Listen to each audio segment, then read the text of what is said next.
This is the midlife facelift of the Kia Sportage, the best-selling Kia globally and the best-selling Kia in Australia. Last year, it had its best ever sales year, 22,000 sales, and that was before this updated model that looks significantly better and should drive better than before.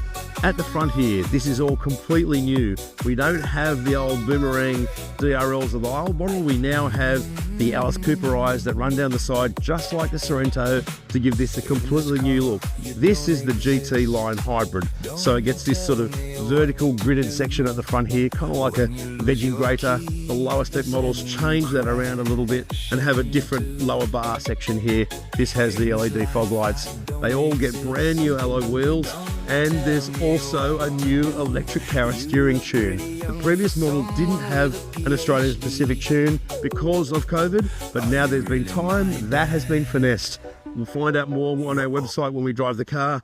Everything gets new alloy wheels. The standard S model no longer has a key. It is push button start, so goodbye to the past. It also gets front parking sensors, the full 12.3-inch screen inside. In terms of drivetrains, the 2-litre petrol remains, but the 1.6 turbo now gets an 8-speed automatic. The diesel also remains because the best-selling Sportage variant in Australia is the top-spec GT line diesel, and this remains the only medium SUV on sale in Australia that still offers a diesel powertrain.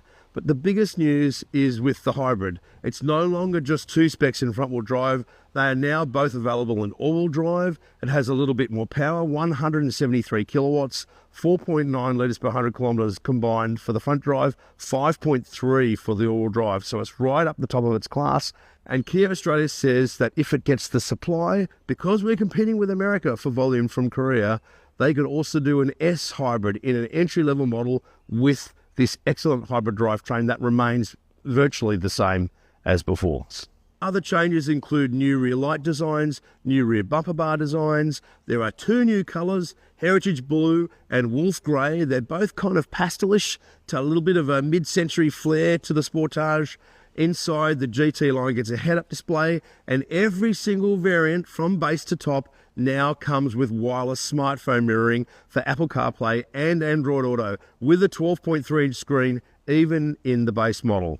Prices span $37,990 for the entry-level S 2-litre 6-speed automatic front-wheel drive to just over $60,000 before on-road costs for the GT line hybrid all-wheel drive.